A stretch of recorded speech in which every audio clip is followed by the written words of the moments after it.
Hello friends, welcome to খেল দুনিয়া। AFC champions league 2 থেকে মোহনবাগানকে বহিষ্কার করলো এএফসির এই সিদ্ধান্তের জন্য এএফসির বিরুদ্ধে সবাই কিন্তু নিন্দা করছে। তো তোমরা জানো যে লাস্ট 2 তারিখ অর্থাৎ 2রা অক্টোবর মোহনবাগানের সাথে ট্র্যাক্টর এফসির খেলা ছিল। তো তার বেশ কিছুদিন আগেই মোহনবাগান জানিয়ে দিয়েছিল যে মোহনবাগান ট্র্যাক্টর এফসির বিরুদ্ধে ইরানে খেলতে যাবে না, কারণ ইরানে এই মুহূর্তের অবস্থা একদমই ভালো নয়, যুদ্ধ পরিস্থিতি চলছে।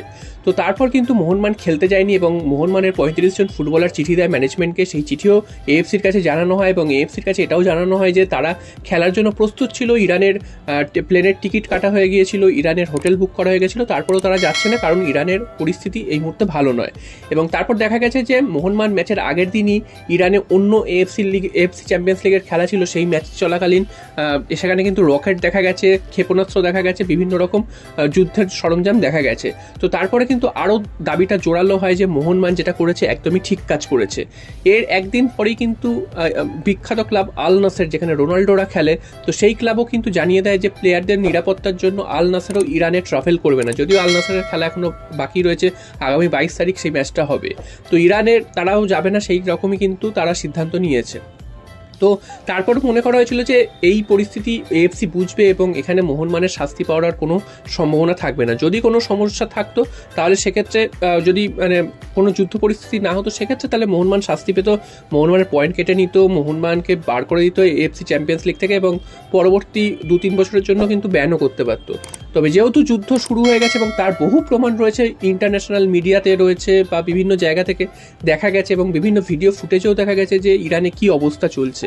তো তারপরে এএফসির আজকের এই ডিসিশন, অর্থাৎ এএফসি আজকের একটি প্রেস রিলিজ দিয়েছে, সেটা কিন্তু তাদের ওয়েবসাইটে, সেখানেই দেখা যাচ্ছে যে মোহনবাগানকে তারা বহিষ্কার করেছে এবং মোহনবাগানের রাপশন ম্যাচে যে পয়েন্টটা পেয়েছিল সেই পয়েন্টটাও কিন্তু কেড়ে নেওয়া হয়েছে এবং মোহনবাগান বাকি এএফসি চ্যাম্পিয়ন্স লিগের ম্যাচ কিন্তু আর খেলতে পারবে না।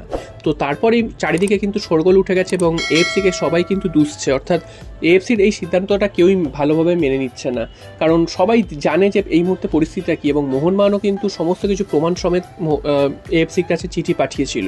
তো তারপরেও এই সিদ্ধান্ত সেটা একদমই মেনে নেওয়া যায় না এবং যেটা শোনা যাচ্ছে এএফসি কিন্তু আরবের টাকাতেই চলে, অর্থাৎ এএফসি মেনলি পশ্চিমী দেশগুলোরকেই নির্ভর করে চলে। তো তাই তাদের কথাই তারা শুনবে, এরকমটাই কিন্তু একটা ব্যাপার।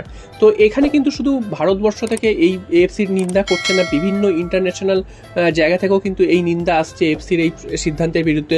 যদিও তোমাদের জানিয়ে রাখি এএফসির কিন্তু এই ডিসিশনটা ফাইনাল ডিসিশন না, এটা কিন্তু তারা পরবর্তী কমিটিতে পাঠিয়েছে, সেখানে কিন্তু ডিসিশন হবে এবং মোহনবাগানের কাছেও অ্যাপিল করার সুযোগ থাকবে এর বিরুদ্ধে।